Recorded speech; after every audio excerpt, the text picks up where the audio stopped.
सुप्रभातम। आदर्श शिक्षण संस्थान बालोतरा आपका स्वागत करता है। अध्याय 14 महासागरीय जल का संचलन, भाग 2, प्रकरण ज्वार भाटा। तो ज्वार भाटा क्या है, ज्वार भाटा उत्पन्न होने के प्रमुख क्या कारण है, इसके बारे में आज हम अध्ययन करेंगे। तो ज्वार भाटा क्यों उत्पन्न होता है, उत्पन्न होने के क्या कारण है, ऐसे प्रश्न हमारे मन में कई प्रकार के प्रश्न आने चाहिए। जब हमारे मन में कई प्रकार के प्रश्न उत्पन्न होते हैं तभी हमारा मस्तिष्क विकसित होता है और वैज्ञानिक पद्धति हम लागू कर सकते हैं। जितने भी वैज्ञानिक हैं, चाहे छोटे वैज्ञानिक हैं, बड़े वैज्ञानिक हैं, चाहे पुराने दार्शनिक हैं, उनके मन में हमेशा कई प्रकार के प्रश्न उत्पन्न होते हैं। तो हमारे सामने भी ऐसी कुछ न कुछ समस्याएं उत्पन्न होगी, तभी हम उस समस्याओं का हल करेंगे। तो सबसे पहला समस्या है, ज्वार भाटा क्यों आता है, ज्वार भाटा आने के क्या कारण है और ज्वार भाटा कैसे आता है, इसके बारे में हम अध्ययन करते हैं। तो इससे पहले हम सूर्य ग्रहण और चंद्र ग्रहण, इसके बारे में भी अध्ययन करेंगे, क्योंकि सूर्य ग्रहण और चंद्र ग्रहण के कारण भी ज्वार भाटा उत्पन्न होते हैं। तो सूर्य ग्रहण और चंद्र ग्रहण किस प्रकार से उत्पन्न होता है, इसको हम देखेंगे। सूर्य ग्रहण क्या है, चंद्र ग्रहण क्या है। तो सबसे पहले हमको ध्यान में आना चाहिए, सूर्य ग्रहण है वो अमावस्या के दिन होता है, चंद्र ग्रहण है वो पूर्णिमा के दिन होता है। अब ये क्यों होता है, इसके पीछे क्या कारण है। जैसे पृथ्वी, चंद्रमा और सूर्य, ये जब तीनों एक ही रेखा में स्थित हो जाते हैं, तीनों एक ही सीध में स्थित हो जाते हैं, तो पृथ्वी और सूर्य के बीच में चंद्रमा के आने के कारण जो सूर्य का भाग है वो पृथ्वी को दिखाई नहीं देता है, अर्थात सूर्य की किरणें हैं वो पृथ्वी तक नहीं पहुंच पाती हैं चंद्रमा के कारण, जिसके कारण सूर्य ग्रहण होता है और सूर्य दिखाई नहीं देता है। इस कारण भी उच्च या दीर्घ ज्वार उत्पन्न होता है। दूसरा, अगर हम देखते हैं कि चंद्रमा और सूर्य, इन दोनों के बीच में पृथ्वी आ जाती है। चंद्रमा और सूर्य, इन दोनों के बीच में कौन आ जाती है, पृथ्वी आ जाती है। तो चंद्रमा और सूर्य के बीच में जब पृथ्वी आ जाती है तो सूर्य का प्रकाश है वो चंद्रमा पे नहीं पड़ता है और चंद्रमा के ऊपर नहीं गिरने के कारण चंद्रमा वो चमकता नहीं है, इसलिए चंद्रमा हमको दिखाई नहीं देता है। क्योंकि चंद्रमा है वो सूर्य के प्रकाश के कारण चमकता है, वो उसकी खुद की चांदनी नहीं है, वो दूसरों के द्वारा ली गई चांदनी है, वो सूर्य से प्राप्त चांदनी है। इस प्रकार से कहा जा सकता है कि पूर्णिमा को चंद्र ग्रहण होता है और अमावस्या को सूर्य ग्रहण होता है। इस सूर्य ग्रहण और चंद्र ग्रहण पर उच्च और दीर्घ ज्वार आते हैं। अब ज्वार उत्पन्न होने का प्रमुख कारण हो गया चंद्रमा और सूर्य, एक कारण बन गया। चंद्रमा और सूर्य के कारण ज्वार उत्पन्न होते हैं। अब ज्वार भाटा है क्या, ज्वार भाटा क्या है, इसके बारे में हम बताते हैं। तो सबसे पहले हम बताएंगे ज्वार क्या है और भाटा क्या है।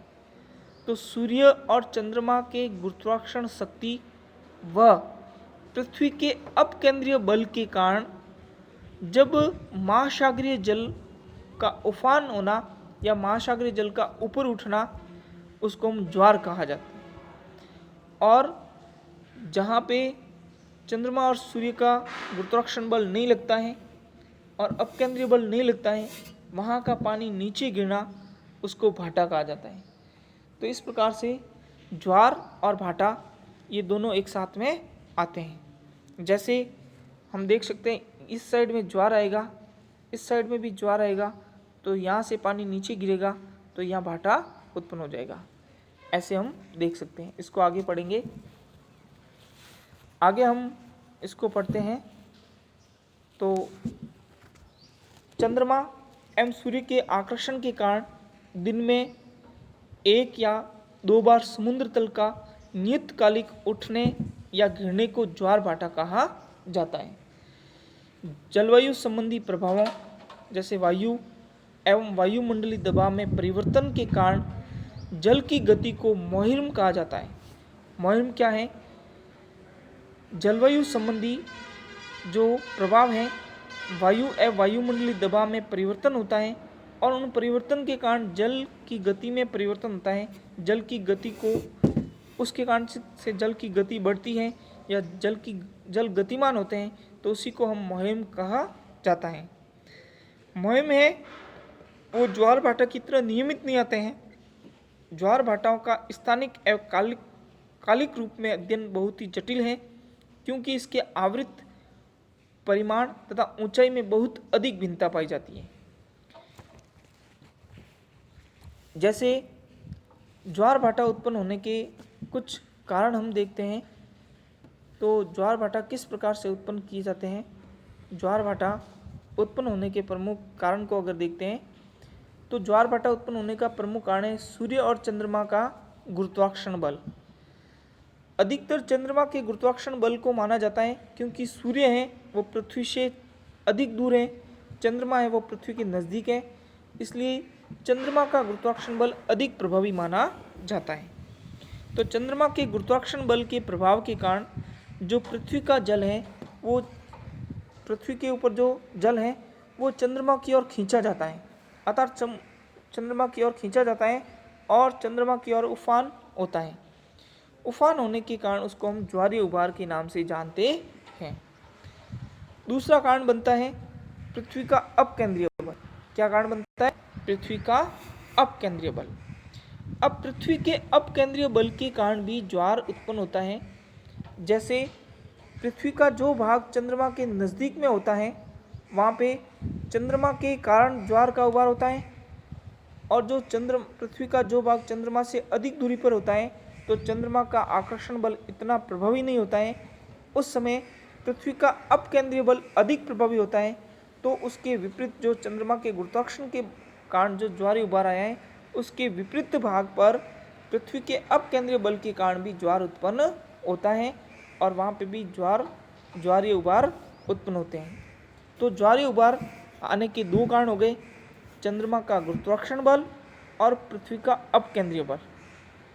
इस प्रकार से पृथ्वी, चंद्रमा और सूर्य, इन तीनों से मिलकर के ज्वार उत्पन्न होता है। अर्थात अधिकतर चंद्रमा का गुरुत्वाकर्षण बल अधिक लगता है, सूर्य का कम लगता है। इसका कारण भी मैंने बताया, जो पृथ्वी के नज़दीक है वो चंद्रमा है, सूर्य पृथ्वी से बहुत अधिक दूरी पर स्थित होने के कारण उसका गुरुत्वाकर्षण बल लगता है लेकिन कम लगता है। तो इसको हम आगे बढ़ाते हैं। तो चंद्रमा के गुरुत्वाकर्षण के कारण तथा कुछ हद तक सूर्य के गुरुत्वाकर्षण के द्वारा ज्वार भाटाओं की उत्पत्ति होती है, और दूसरा कारक अपकेंद्रीय बल है, जो कि गुरुत्वाकर्षण को संतुलित करता है, और गुरुत्वाकर्षण बल तथा अपकेंद्रीय बल दोनों मिलकर पृथ्वी पर 2 महत्वपूर्ण ज्वार भाटाओं को उत्पन्न करने के लिए उत्तरदायी हैं। चंद्रमा की तरफ वाले पृथ्वी के भाग पर एक ज्वार भाटा उत्पन्न होता है, जब विपरीत भाग पर चंद्रमा का गुरुत्वीय आकर्षण बल उसकी दूरी के कारण कम होता है, तब अपकेंद्रीय बल दूसरी तरफ ज्वार उत्पन्न करते हैं। ज्वार उत्पन्न करने वाले बल इन 2 बलों के बीच के अंतर हैं, यानी चंद्रमा का गुरुत्वाकर्षण तथा अपकेंद्रीय बल। पृथ्वी के धरातल पर चंद्रमा के निकट वाले भाग में अपकेंद्रीय बल की अपेक्षा गुरुत्वाकर्षण बल अधिक होता है, इसलिए ये बल चंद्रमा की ओर ज्वारीय उभार का कारण है। चंद्रमा का गुरुत्वाकर्षण पृथ्वी की दूसरी तरफ कम होता है, क्योंकि यह भाग चंद्रमा से अधिकतम दूरी पर है तथा यहाँ अपकेंद्रीय बल प्रभावशाली होता है। अतः यह चंद्रमा से दूर दूसरा उभार पैदा करता है। पृथ्वी के धरातल पर क्षैतिज ज्वार उत्पन्न करने वाले बल ऊर्ध्वधर बल से अधिक महत्वपूर्ण है, जिनसे ज्वारीय उभार पैदा होते हैं। अब हम कह सकते हैं कि विश्व के अंदर सबसे अधिक ऊंचा ज्वार कहाँ उत्पन्न होता है? तो कनाडा में फंडी की खाड़ी है, वहाँ विश्व का सबसे ऊंचा ज्वार उत्पन्न होता है। और कनाडा के अंदर भी नोवास्कोशिया में स्थित फंडी की खाड़ी में इसकी ऊंचाई लगभग 15 से 16 मीटर के बीच मानी गई है, क्योंकि वहाँ पर 2 उच्च ज्वार एवं 2 निम्न ज्वार प्रतिदिन आते हैं। लगभग 24 घंटे का समय है, उस 24 घंटे में 2 उच्च ज्वार और 2 निम्न ज्वार उत्पन्न होते हैं। तो एक ज्वार के आने में 6 घंटे लगते हैं। 6 घंटे ज्वार और 6 घंटे में भाटा, इस प्रकार 12 घंटे हो जाएंगे। 12 यानी 24 घंटे में कम से कम 2 ज्वार भाटा आते हैं। अगर हम अनुमानित समय देखते हैं तो ज्वारीय उबार यानी कितने समय तक वो पानी ऊपर उठता है, तो ज्वारीय उबार 1 घंटे में लगभग 2.4 मीटर ऊपर उठता है। इसका मतलब ये हुआ कि ज्वार प्रति मिनट 4 सेंटीमीटर से ज़्यादा ऊपर की ओर उठता है। और समुद्री के बीच में टहलते हुए आप ये देख सकते हैं, जैसे समुद्र के बीच में जो पहाड़ी भाग हैं वो भृगु बने होते हैं, उस भृगु के अंदर आगे चलते हैं तो वो वहाँ पे आप समुद्री ज्वार भाटा उत्पन्न होने के प्रमुख कारण या ज्वार भाटा देख सकते हैं। वहाँ जाके आप ज्वार देखने में ध्यान रखना, कभी कभी इतना पानी का उफान आ जाता है कि हमारे सिर से ऊपर होकर भी पानी चला जाता है, यहाँ तक उफान आ जाता है। जहाँ महाद्वीपीय मगन तट अपेक्षाकृत विस्तृत हैं, वहाँ ज्वारीय उबार अधिक ऊंचाई वाले होते हैं। जब ये ज्वारीय उबार मध्य महासागरीय द्वीपों से टकराते हैं तो इनकी ऊंचाई में अंतर आ जाता है।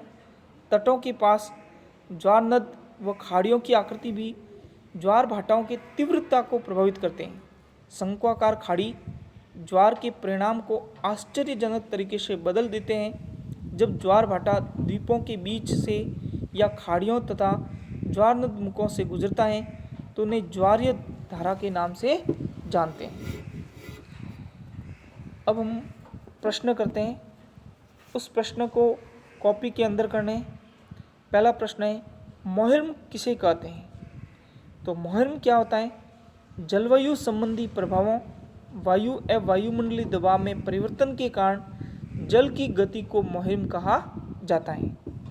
ये मोहिर्म हमेशा नहीं आता है ज्वार भाटा की तरह, ये वायुमंडलीय प्रभावों के कारण, वायुमंडल के दाब हैं उसके परिवर्तन के कारण आता है। हवाओं के परिवर्तन के कारण मोहिर्म उत्पन्न होते हैं। ज्वार भाटा किसे कहते हैं? चंद्रमा एवं सूर्य के आकर्षण के कारण दिन में 1 या 2 बार समुद्र का नियतकालीन पानी का ऊपर उठना और नीचे बैठना ज्वार भाटा कहा जाता है।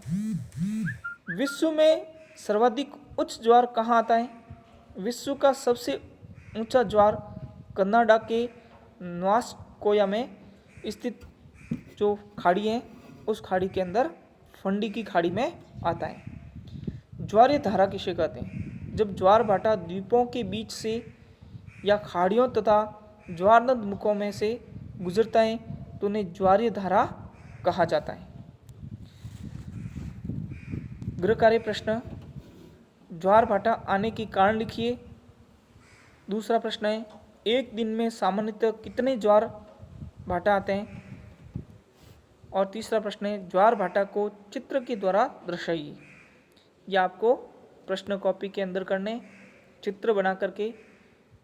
एक मैं प्रश्न आपको पूछता हूँ, वो आपको ढूंढना है, युति और व्युति किसे कहते हैं? यह आपको इनडायरेक्ट रूप से मैंने पढ़ाए हैं, युति और व्युति, लेकिन आपको इस प्रश्न का उत्तर ढूंढ के मुझे वापस कमेंट बॉक्स में लिखना है, युति और व्युति। युति और व्युति किसे कहते हैं, इसका उत्तर आपको वापस लिखना है। आपको ढूंढना युति और व्युति। मैंने आपको युति और व्युति की स्थिति बताई है, लेकिन ये सिर्फ शब्दों का अंतर है। इसका उत्तर भी मैंने बता दिया है, लेकिन ये सिर्फ शब्दों का अंतर है। उस अंतर को समझते हुए आपको उत्तर बताना है। बहुत बहुत धन्यवाद जो आपने इस लेसन को ध्यानपूर्वक सुना।